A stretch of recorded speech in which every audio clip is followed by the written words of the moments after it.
You liked it, right? Dave Chappelle, that was hilarious. Yeah, I thought it was super funny. Yeah. There was the one thing that I mentioned to you already is that there was the Vice article, which is now being commented on, which says that you shouldn't listen to it. It's transphobic. It's homophobic. It's phobic of all these things.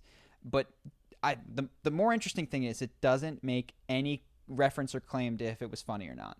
I was trying to look through this article. I was like, is the word funny in the here? Is the word? It's a comedy special. I get that there's a political narrative, but you gotta touch on if you laughed.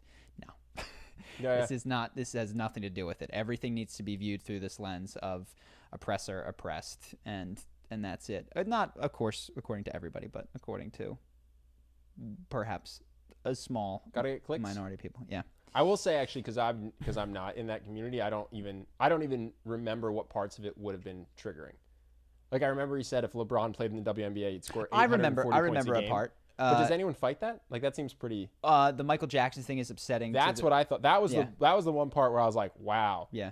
That's a big stand, Mr. Chappelle. Yeah. That's a big stand to take on Michael Jackson. Yeah. But again, I think it's so important to be upset. I disagree with him wholeheartedly on that one. Wholeheartedly. I was like, I think that's a stupid perspective, and I'd like to talk to you about it. But it's a good special, you know? And I can move past it. Yeah.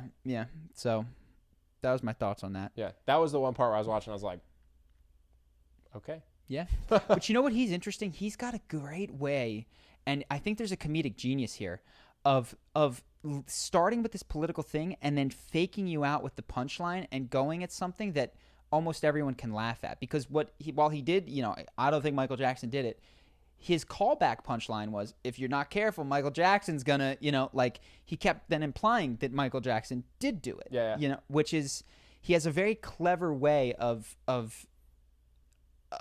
hitting both sides, or like taking a third punchline. I don't even know how to describe it. I'll have to break them down. I think Dave Chappelle's higher level principle is he immediately recorded the special, went back to Ohio. Yeah. Doesn't have social media. He just doesn't care. Yeah. If everyone is up in arms about his Netflix special, he might not know unless someone texted him. Yeah. Like, he has just got a big plot of land in the Midwest, and he doesn't really want to hear your opinion about his special. Yeah. Which I think is how he has saved his sanity. Well, you know, I think he has, but there's that extra featurette, which I don't think you watched, and he talks. He's very aware of what's said about him. You know, the New York Times said this. The New York Times said that I am encouraging white supremacy, or encouraging homophobia, or encouraging this, or encouraging, like, he's aware. I don't know that it breaks him down or upsets him or whatnot. Have you heard him talk about his Trump thing? No. It's hilarious. So he went on, I think it was SNL, and he gave a monologue about something that was supposed to be funny. And then at the end, he's like, by the way, Trump just got elected president. Like, let's just give the guy a chance. Let's just see what he does as president before we say anything. Everyone's already hating on him. Let's give him a chance. And he said the next day it came out, like, Dave Chappelle is pro-Trump. Dave Chappelle, and he's like, I'm not. And then when Chappelle would do, or when Trump would do bad stuff, people would text him, be like, "Yo, what's up with your boy Trump? What's going on with your fucking boy?" And he's like, "He's not my boy. Like, I was just saying we should give him a chance. Now he's not doing. We gave him a chance. It's not going well. We can be mad now." Yeah. And he said it was just hilarious because as soon as he said it, he became an avid Trump supporter in the minds of everyone. What he said was, I'm curious. Let's let him be president. I want to sit down with the person who wrote that headline. I really do. While they're writing it. The Vice one? No, the Dave Chappelle's a pro-Trump, for instance. Oh, got it. And I want to go, as honest as you can, let me in on your thought process right now.